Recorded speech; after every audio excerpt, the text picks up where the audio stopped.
เฮ็ดกินถั่วผู้นุ่ยกันค่ะในก่อนเน็ตเฮ็ดกันค่ะเนาะ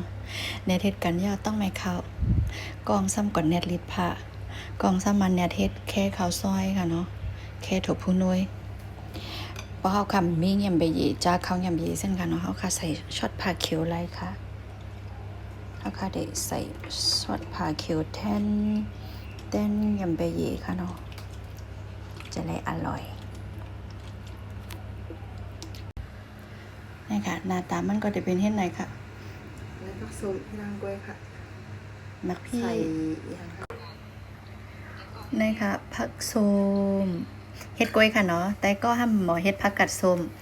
กองซ้ำเฮ็ดถั่วพูน้อยเล่งค่ะในไล่เลือดกันนี่นะคะ